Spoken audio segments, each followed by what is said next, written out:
에베소 교회는 지도력의 문제로 극심한 몸살을 앓았었습니다. 잘못된 지도자 또 거짓 진리를 가르치는 선생들 때문이었는데요.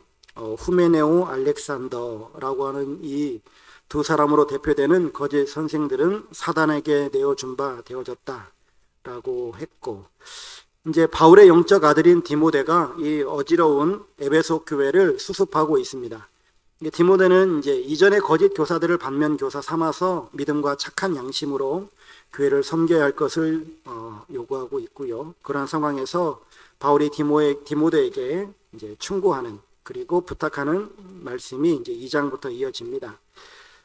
교회가 더 이상 거짓된 가르침으로 회방을 받지 않고 참된 교회로 자라도록 하기 위해서는 첫째로 해야 될 일이 무엇인가? 오늘 본문에도 말씀하고 있는 것 같이 기도라고 하는 겁니다. 그러면 이제 기도를 어떻게 할 것인가 라고 하는 것이겠죠. 기도의 내용으로 오늘 본문에 보면 4가지가 소개되고 있습니다. 간구, 기도, 도고, 감사. 먼저 간구라고 하는 것은 뭔가 부족한 상태에 있는 사람들이 그것을 가진 상대방에게 도움을 요청하는 행위입니다. 그러니까 우리가 간절히 구한다, 간구한다라고 하는 것은 나에게 없으니까 하나님은 가지고 계시니 그것을 나에게 주십시오 라고 하는 것이죠. 대부분의 모든 종교인들이 기도의 내용이 바로 이 간구에 속해지고 있습니다. 그래서 기도하는 부분들 가운데 간구가 중요한 부분들을 차지하죠. 왜냐하면 하나님은 우리를 창조하신 창조자이시고 공급자이시기 때문이고 우리는 피조물이기 때문에 그러합니다. 그래서 우리가 하나님께 간구한다라고 하는 것은 우리의 부족함을 하나님께 인정하는 것이죠. 그리고 하나님의 전능하심을 고백하고 인정하는 신앙의 행위입니다.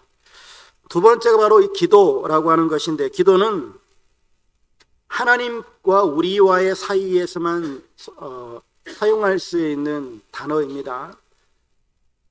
앞에 간구라고 하는 것은 하나님과 우리 사이에 사용할 수도 있지만 사람에게도 사용할 수 있는 단어이기도 해요. 뭔가를 간구한다 혹은 간청한다라고 할 때. 근데 기도한다라고 하는 것은 하나님께만 사용하는 단어인데, 사람이 사람에게 부탁할 수 있고 간구할 수 있지만 기도는 오직 하나님께만 하는 겁니다. 기도는 인간이 하나님과 맺는 관계의 수단이죠. 그렇기 때문에 이 기도는 믿음의 표현이고 신앙의 고백입니다. 근데 이 기도라고 하는 것이 참 쉽기도 하고 어렵기도 한 것이죠. 기도를 표현하는 어떤 그런 단어들, 하나님과의 영적 대화이다, 성도의 영적 호흡이다, 이런 단어들을 쓸 수 있을 겁니다. 그런데 정말 그러한가라고 하는 질문이 따라와야 돼요. 진짜 하나님과 영적 대화가 기도인가요? 진짜 영적 호흡이 기도인가요? 그러면 그거를 소위 기도 생활을 안 하는 사람은 하나님과 영적 대화를 안 하는 것이고 영적인 호흡을 안 한다라고 하는 것인데, 그러고도 신앙생활 한다고 말할 수 있을까요? 불가능합니다. 그래서 이건 좀 엄밀하게 보면 정말 그 사람이 신앙생활 하는가를 알기 위해서는요, 그 사람의 기도 생활을 보면 알아요. 기도 생활을 하는 사람은 하나님을 향한 신앙의 고백, 그리고 하나님이 우리의 창조주심을 고백하고 간구할 대상이시고 기도할 대상이심을 알아서 하나님께 기도를 합니다. 하지만 그냥 무늬만 종교인 혹은 신앙인인 사람은 기도 생활을 하지 않아도 살 수 있어요. 여러분들이 신앙생활 해보신 분들, 또 영적으로 체험해 보신 분들은 알지만 기도를 하는 사람들은요, 기도를 하면 할수록 더 기도하고 싶어져요. 이건 진리입니다. 절대 불변의 진리예요. 기도를 하면 할수록 이제 지겹다, 그만해야겠다, 어저께 됐는데 뭘 또 해? 이런 사람 없어요. 성경을 읽으면 읽을수록 성경이 더 고파집니다. 더 읽고 싶고 더 배우고 싶고 더 알아가고 싶어요. 왜요? 여기 하나님 마음이 다 담겨 있으니까, 하나님 뜻이 있으니까. 근데 신앙생활을 안 하는 사람일수록 성경을 안 읽어도 아무런 지장이 없어요. 읽는 게 오히려 불편해요. 지겨워요. 졸려요. 그러니까 영적으로 하나님과 가까우면 가까울수록 기도 생활이 더 하고 싶어지고 성경을 더 가까이 하고 싶어져요. 하나님과 멀어지면 멀어질수록 기도 생활 귀찮고 성경 읽는 것도 귀찮아요. 이제 여러분들은 어떻습니까? 기도에 대해서 나누고 있는데 하나님과 정말 영적인 대화를 나누고 있고 영적인 호흡을 하고 계신가라고 하는 겁니다. 기도 생활 우리 그리스도인들이 반드시 해야 할 신앙생활의 한 단면입니다.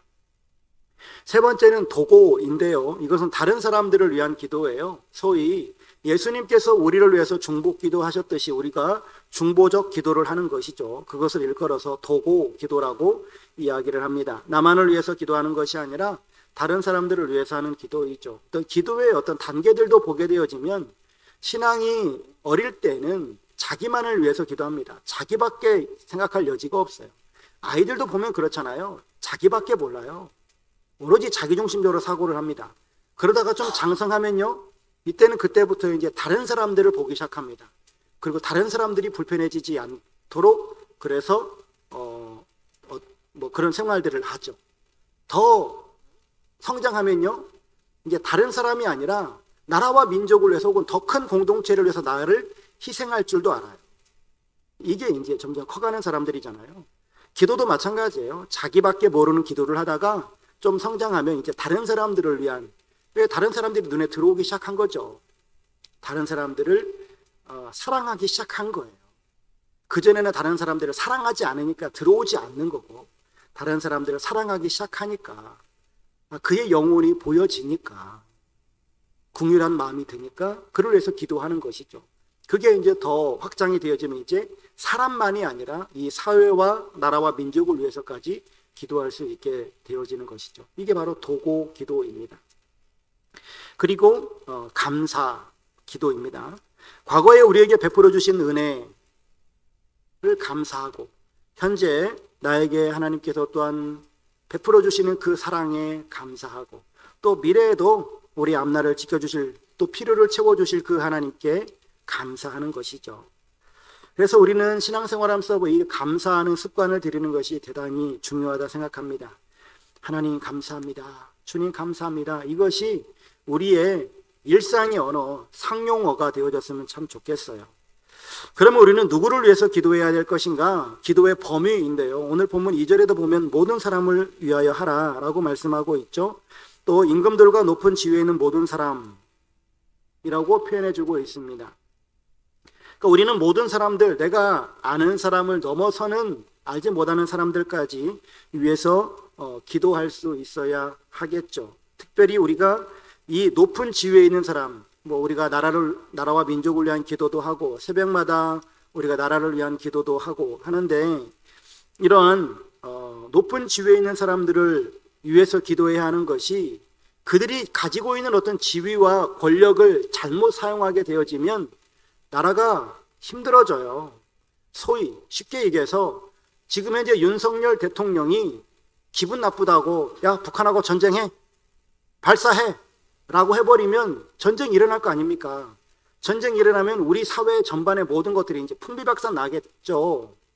네, 위정자들이 말 한마디 판단 하나 때문에 나라가 잘 될 수도 있고 망할 수도 있어요. 위정자들이 가지고 있는 그런 권력이 그만큼 크단 말이죠.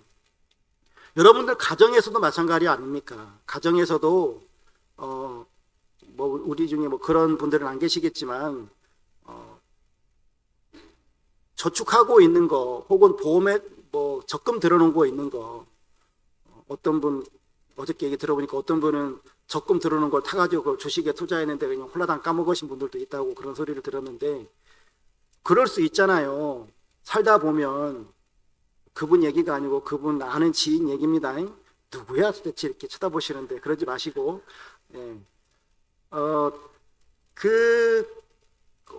자기가 한 선택 때문에 그래서 주식은 여윳돈으로 하라라고 그렇게들 이야기하지만 그게 잘 안 되잖아요, 사람들이. 그래서 그냥 자기의 모든 재산을 갖다가 그냥 투자하는 사람들이 얼마나 많습니까? 이게 잘 될 때는 뭐 좋을 수 있지만 잘못돼 버리면, 그래서 뭐 노년에 불행한 사람들이 얼마나 많아요. 자기가 가지고 있는 재력, 권력, 힘, 이것을 잘못 사용되어졌을 때에 크게 힘들어지는 것들을 우리가 보잖아요. 마찬가지로 위정자들이 잘못된 힘을 사용하게 되어지면, 힘을 잘못 사용하게 되어지면 나라가 힘들어져요. 그렇게 되면 우리의 힘, 우리가 힘들어진단 말이에요. 그래서 오늘 본문에서도 말씀하고 있는 겁니다. 우리가 믿는 우리들이 신앙생활하고 평안한 생활을 함에 있어서 위정자들이 잘못된 결정을 해버리면 힘들어지니 우리가 모든 경건과 단정함으로 고요하고 평안한 생활을 하려 함이라. 우리가 신앙생활하고 단정하고 고요하고 평안한 생활을 하도록 하기 위해서는 우리가 위정자들을 위해서 기도해야 된다라고 하는 거예요. 비단 우리가 위정자들만을 위해서 기도하겠습니까? 우리와 대치하고 있는 북한을 보세요. 지금 북한이 러시아에다가 뭐 파병도 했고, 그리고 이제 만약에 김정은 국무위원장이 전쟁 해버리라 라고 해버리면 이건 또 큰일 나는 거 아닙니까? 우리나라 위정자들만 잘한다고 될 일이 아니에요. 우리랑 대치하고 있는 저 북한에도 전쟁의 오판을 하지 않도록 기도해야 되고, 또 그 땅에 빨리 문이 열려져서 평화 통일이 될 수 있도록, 또 그 나라에 복음이 다시금 들어갈 수 있도록 우리가 기도해야 될 줄로 믿습니다. 그리고 또한 4절 5절 보면 모든 사람들이 구원을 받고 진리를 아는 데 이르도록 하기 위해서 우리는 모든 사람들을 위해서 기도해야 한다라고 말씀해 주고 있어요. 예수님께서 이 땅에 오신 것은 나를 구원하시기 위함이죠. 이건 부정할 수 없는 진리입니다. 나를 구원하시기 위해서 이 땅에 오셨어요. 그런데 나만을 구원하기 위해서 오셨습니까? 아니잖아요. 나만을 위해서 구원받으러 오셨으면 우리 교회에 여러분들 다 사라지셔야 돼요. 저만 구원받으면 되죠. 그럼 여러분 계시잖아요. 또 주변을 돌려보세요. 여러 사람들이 있잖아요. 그러면 우리만 구원받도록 하기 위해서 오셨나요? 아니죠. 아직 이 주변에 믿지 않는 많은 사람들이 있어요. 그들의 영혼들을 위해서 우리가 기도해야 될 줄로 믿습니다. 우리가 기도해야 될 대상들이 이렇게 폭이 넓어요. 기도 생활 안 하는 단계에 있다면 기도 생활을 시작하십시오. 기도 생활을 시작하시고 기도를 나만을 위해서 했다라고 한다면 이제는 그 지경을 넓혀서 나라와 민족을 위해서, 저 북한 땅을 위해서까지, 또 우리 주변에 믿지 않는 모든 사람들을 위해서까지 기도하실 수 있기를 주의 이름으로 부탁을 드립니다. 그 일을 위해서 사도 바울은 고백합니다. 7절에 이를 위하여 내가 전파하는 자와 사도로 세움을 입은 것은 참말이요 거짓말이 아니니 믿음과 진리 안에서 내가 이방인의 스승이 되었노라. 자신은 전파하는 자, 사도, 이방인의 스승이 되었다라고 고백하고 있습니다. 십자가의 도를 전하는 이러한 사람이 되어졌다라고 하는 것이죠. 그래서 하나님께서는 지금 이 시대 가운데에 우리를 통해서 이 지역사회에 주의 복음이 전파되어지기를 원하고 계십니다. 우리가 이 지역을 놓고 기도하기 시작하면 하나님께서 그 영혼들을 품을 수 있는 우리 교회에 생명들을 보내주실 줄로 믿습니다. 믿는 사람들이 우리 교회로 오는 것, 방황하는 사람들이 오는 거는 마다할 이유가 없겠죠. 그런데 지금 불신자들이 예수를 믿는 비율이 얼마나 될까요? 어떤 교회들 막 부흥한다, 그런 곳도 있지만 정말 생자 새신자들이 오는 비율은 얼마나 될까요? 우리가 정말 신경 쓰고 전도해야 될 대상들은 아직까지 예수를 알지 못하는 사람인 줄로 믿습니다.